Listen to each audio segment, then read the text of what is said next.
Assalamualaikum warahmatullahi wabarakatuh. Ya, ketemu lagi di channel Aja Mathematics, channel asik belajar matematik. Di video kali ini kita akan membahas jalur zonasi ya pada PBDB DKI Jakarta tahun 2022. Ya, kita akan mengupas tuntas bagaimana alur dari jalur zonasi ya yang berlaku pada tahun ini. Lalu, apakah perbedaan dengan yang tahun sebelumnya ya? Bahwa pada tahun ini ada sedikit perbedaan aturan zonasi ya yang ditetapkan oleh panitia PBDB-nya. Baik, untuk itu langsung saja kita simak ya. Namun bagi Anda yang belum mensubscribe channel ini, silahkan ditekan dulu tombol subscribe-nya biar tidak ketinggalan video-video menarik yang lainnya. Oke, langsung saja kita bahas untuk jalur zonasi. Ya, ini pemaparan atau penjelasan untuk jalur zonasi. Kita baca dulu untuk Permendikbud pasal 20 ya. Ini berdasarkan Permendikbud pasal 20. Penetapan wilayah zonasi dilakukan pada setiap jenjang oleh pemerintah daerah sesuai dengan kewenangannya. Dengan prinsipnya adalah mendekatkan domisili peserta didik dengan sekolah. Ya, dalam hal ini barangkali salah satu tujuannya adalah untuk mengurangi kemacetan ya yang terjadi di Kota Jakarta. Dengan memperhatikan pertama sebaran sekolah, lalu sebaran domisili calon peserta didik baru, dan juga daya tampung sekolah. Nah, ini ada keterangan tambahan di bawahnya. Oh, dikasih warna merah ya, bahwa terdapat 85 kelurahan yang tidak memiliki SMP negeri. Oke, ternyata tidak semua kelurahan itu memiliki SMP negeri ya. Ini tercatat di DKI Jakarta ada sebanyak 85 kelurahan yang tidak memiliki SMP negeri. Artinya dia harus melewati kelurahan yang lain ya untuk bisa mendapatkan SMP negeri tersebut. Nah, lebih banyak lagi di sini ada 168 kelurahan yang tidak memiliki SMA negeri. Ya, artinya sekolah SMA negerinya di Jakarta lebih sedikit daripada sekolah SMP negeri tadi ya. Sehingga terlihat bahwa lebih banyak kelurahan yang tidak memiliki SMA negeri di Jakarta ini. Oleh karena itu diaturlah oleh pemerintah melalui jalur zonasi di sini. Oke. Yang pertama kita bahas untuk jalur zonasi SD.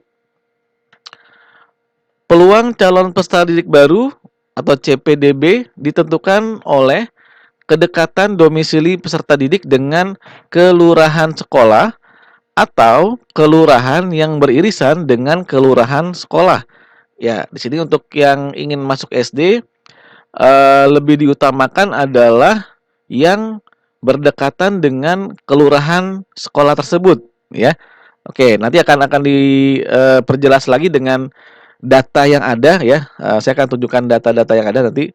Nah, ini data empirisnya ya. Sebaran dan daya tampung SD negeri cukup memadai. Oke, ini catatannya ya, bahwa pada PPDB SD jumlah sekolah yang tersedia itu sudah cukup memadai ya, sudah banyak. Sedangkan yang mendaftar itu lebih sedikit daripada daya tampungnya gitu ya. Jadi ibaratnya untuk PPDB SD lebih mudah diterimanya ya, dengan kata lain seperti itu. Karena daya tampungnya berlimpah ya, sedangkan yang mendaftarkan sedikit ya, atau di bawah dari jumlah daya tampungnya. Oke, itu untuk zonasi SD. Nah, bagaimana dengan zonasi SMP dan SMA? Oke, kita lihat. Yang pertama, zona prioritas pertama diperuntukkan bagi, oke, ini berlaku untuk SMP dan SMA ya. Yang pertama, calon peserta didik yang berdomisili di RT yang sama dengan RT sekolah. Ya, dalam hal ini berarti dalam satu RT ya, untuk calon peserta didik yang sama RT-nya dengan RT sekolah, ini masuk dalam kategori prioritas pertama. Yang kedua, calon peserta didik baru yang berdomisili di RT yang berbatasan langsung atau bersinggungan dengan RT sekolah. Oke, mungkin tidak sama RT-nya, tetapi masih berdekatan dengan RT dari sekolah tersebut, itu masih masuk ke dalam zona prioritas yang pertama. Lalu berikutnya untuk zona prioritas yang kedua, diperuntukkan bagi calon peserta didik baru yang berdomisili di RT pada sekitar sekolah berdasarkan pemetaan. Nah, ini ya, pemerintah sudah menetapkan nanti ada misalkan satu sekolah mana kelurahan-kelurahan yang masuk ke dalam zona prioritas yang pertama, mana yang masuk zona prioritas yang kedua, mana yang masuk ke prioritas yang ketiga. Ya, nanti akan ada datanya. Saya akan tunjukkan ya. Zona prioritas yang ketiga adalah diperuntukkan bagi calon peserta didik baru yang berdomisili sama dan atau berdekatan dengan kelurahan sekolah tersebut. Oke ya. Eh, yang tadi saya sampaikan di awal bahwa ada perbedaan aturan zonasi tahun ini dengan tahun yang sebelumnya. Nah, di manakah letak perbedaannya? Bahwa pada tahun yang lalu, oke saya lanjutkan ke slide yang berikutnya dulu nih, untuk jalur zonasi ya, perbandingan PBDB jalur zonasi tahun 2021 dengan tahun 2022 ya nih ya. Contoh nih, untuk tahun kemarin 2021 untuk SMP Negeri 2 ya ini yang warna hijau ini adalah lokasi persisnya SMP Negeri 2 ya. Terlihat di sini terletak di Kelurahan Johar Baru. Nah, Johar Baru. Pada PBDB tahun yang lalu 2021 hanya Kelurahan Johar Baru di sini ya, yaitu RT 1 dan RW 5 yang masuk zona prioritas pertama. Ya, jadi hanya seperti ini aja. Eh, sedikit ya, hanya satu RT, ya satu RT ya, RT 1 RW 5 Kelurahan Johar Baru. Sedangkan RT-RT di sekitarnya di sini ya, ini yang nomor 2, 3, 4, 5 sampai dengan nomor 13. Ya, ini ada RT RW-nya jelas, ada kelihatan ya, RT berapa RW berapa. Kelurahannya juga tertulis di sini. Nah, ini masuk ke dalam zona prioritas yang kedua. Itu pada PBDB tahun yang lalu, tahun 2021. Nah, di tahun ini kita lihat petanya ya. Nah, ternyata di tahun ini yang tadinya zona prioritas kedua pada tahun lalu, sekarang masuk ke dalam zona prioritas yang pertama. Nah, ini ya. Kelihatan di sini dari nomor 1 sampai nomor 13. Oke, ini saya perbesar lagi tulisannya ya. Nah, ini masuk prioritas yang pertama ini. Ya, sehingga sekarang zona prioritas yang pertamanya sudah lebih luas lagi ketimbang dari yang tahun lalu, tahun 2021 ya. Nah, di sini kelihatan yang warna abu-abu ini. Nah, ini adalah zona prioritas yang pertama untuk tahun ini. Sedangkan yang warna kuning di sekelilingnya ini, ya, dari yang nomor 14 sampai dengan nomor 41, itu masuk dalam zona prioritas yang kedua. Nah, ini ring 2-nya di sini ibaratnya ya. Nah, ini jelas nih ada RT berapa, RW berapa, kelurahan berapa, itu masuk ke zona 2 dari SMP Negeri 2. Oke, itu satu contoh perbedaan dari PBDB yang berlaku tahun ini dibandingkan dengan tahun yang lalu. Tapi sebelum itu saya bacakan dulu tadi ada keterangan yang saya lewati ya. Nah, ini dia nih. Jika pendaftar melebihi daya tampung, maka diseleksi antar CPDB dalam kelompok prioritas tersebut berdasarkan usia. Nah, ini dia nih. Ini yang dikhawatirkan oleh orang tua calon peserta didik baru ya. Bahwa usia ini turut berpengaruh dalam jalur zonasi. Nah, namun itu kalau melebihi daya tampung ya. Kalau tidak melebihi daya tampung, maka hanya berlaku tadi zonasinya saja ya. Nah, kan kalau yang daftarnya lebih banyak, maka harus ada proses seleksi kan ya. Nah, salah satunya dari berdasarkan usia. Akan diurutkan dari usia yang tertua ke usia yang termuda, itu yang pertama. Yang kedua, pilihan sekolah calon peserta didik barunya dan juga waktu mendaftarnya itu turut berpengaruh. Berikutnya kita akan lihat berdasarkan SK Disdik, keterangan dari SK Disdik Kepala Dinas Pendidikan ya. Jalur zonasi dilaksanakan dengan ketentuan sebagai berikut. Nah, kuotanya ya. Pertama kuotanya. kuotanya itu adalah sebesar 50% dari daya tampung. Nah, ini dia. Jauh lebih besar lagi ya ketimbang 2 kali lipatnya bahkan ya dari yang tadi jalur afirmasi ya yang 25%. Ini 50%-nya. Jadi dalam satu sekolah, satu angkatan ya, murid baru, setengahnya itu melalui jalur zonasi. Nah ya 50%-nya.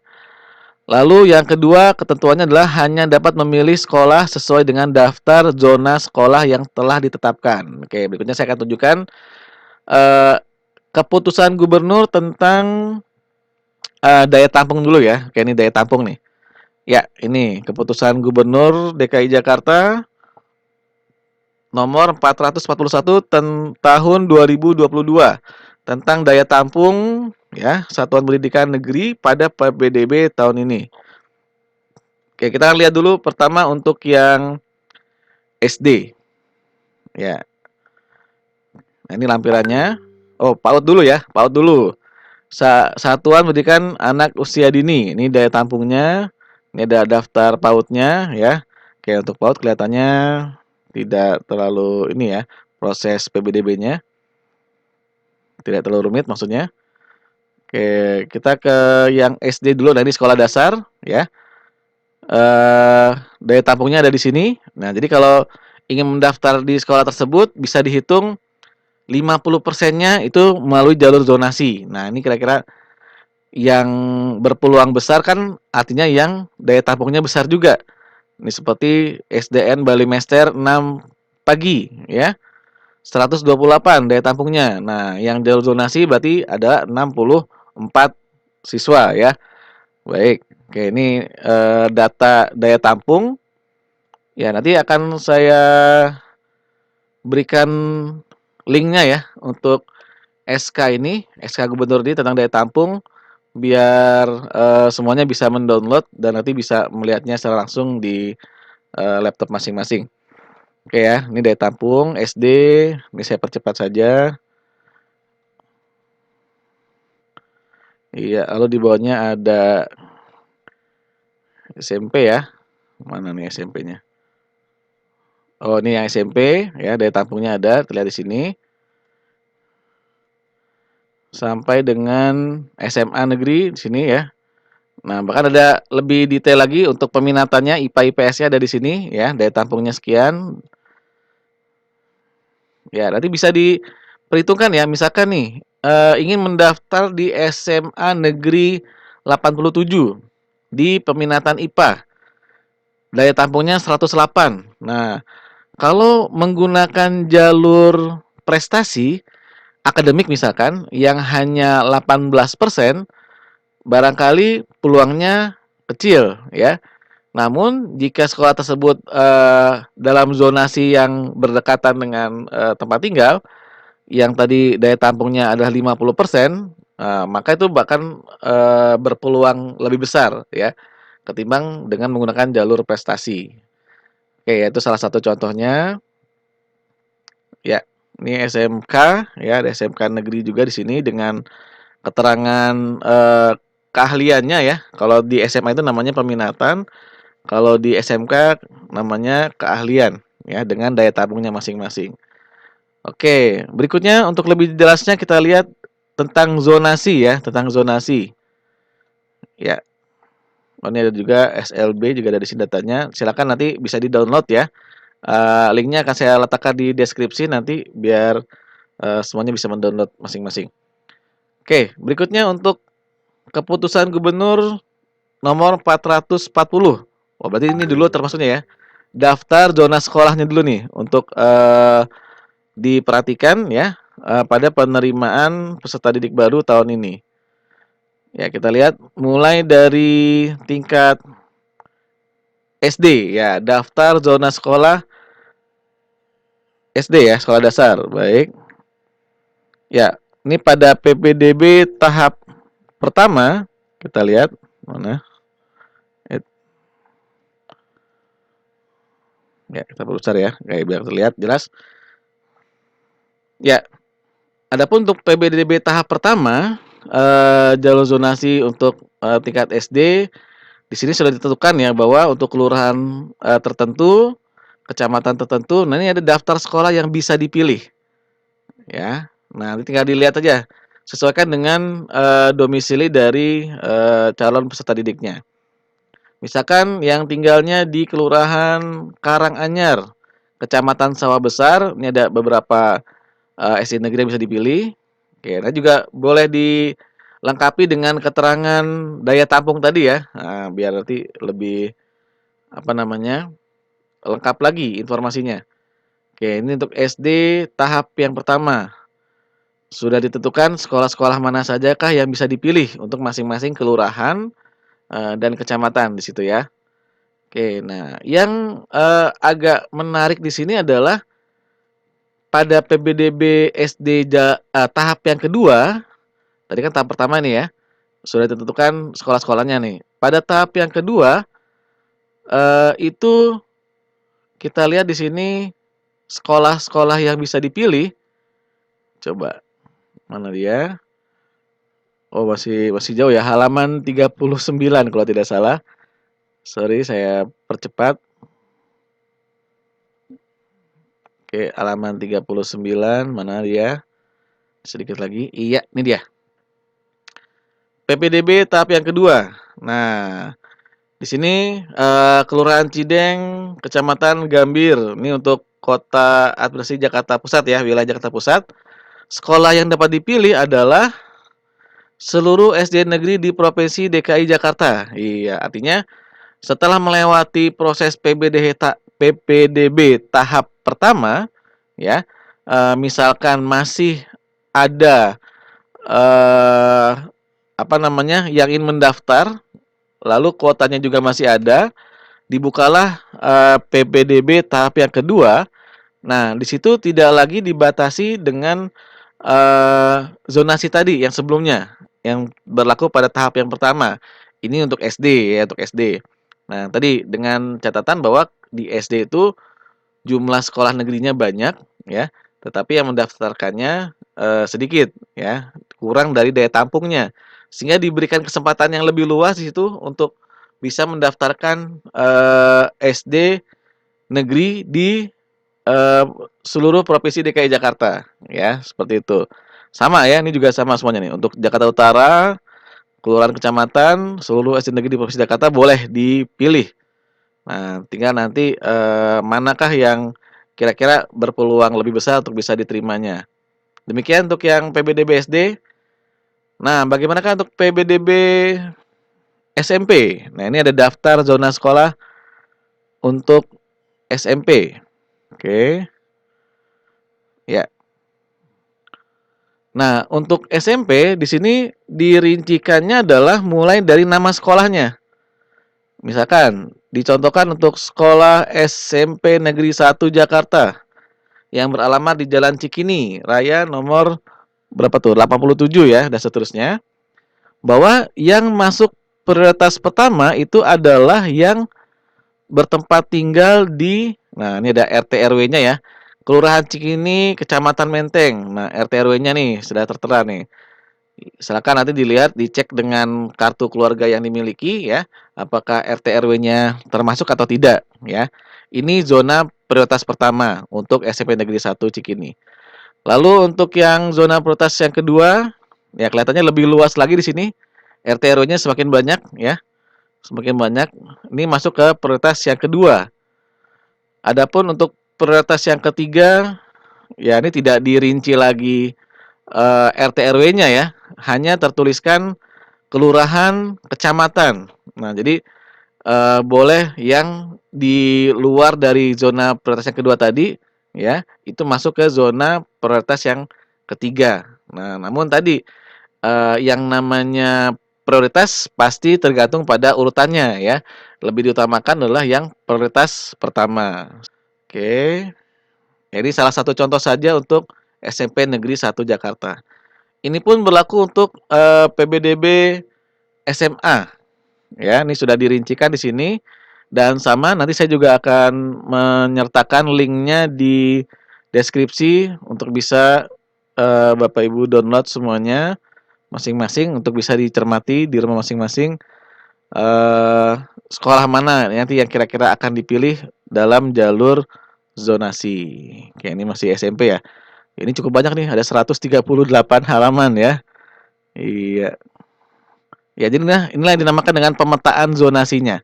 Ya, jadi pemerintah dalam hal ini Gubernur Provinsi DKI Jakarta sudah menetapkan seperti ini.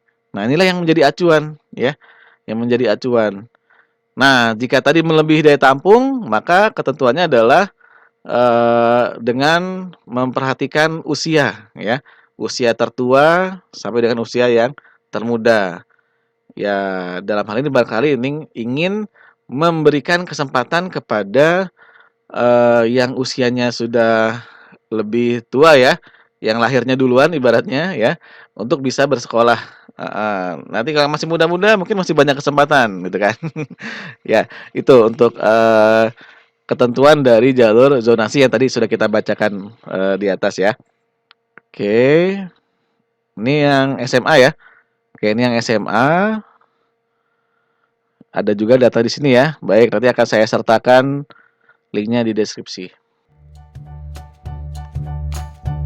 Baik, ya demikian penjelasan saya untuk jalur zonasi ya dalam penerimaan peserta didik baru DKI Jakarta ya tahun ini.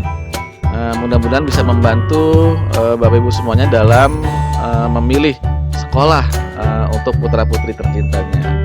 Ya, barangkali ada pertanyaan atau yang ingin disampaikan boleh tuliskan di kolom komentar ya, silakan. Nanti akan saya coba tanggapi ya pertanyaan-pertanyaan tersebut. Mudah-mudahan bisa membantu Bapak Ibu semuanya. Oke, alhamdulillah sudah selesai untuk pembahasan jalur zonasi. Masih ada satu lagi ya, yaitu jalur PTO atau perpindahan tugas orang tua. Untuk itu silakan bagi yang belum mensubscribe channel ini, silakan di-subscribe dulu ya biar tidak ketinggalan video-video menarik yang berikutnya yang pastinya bermanfaat. Oke, demikian dari saya. Terima kasih. Wassalamualaikum warahmatullahi wabarakatuh.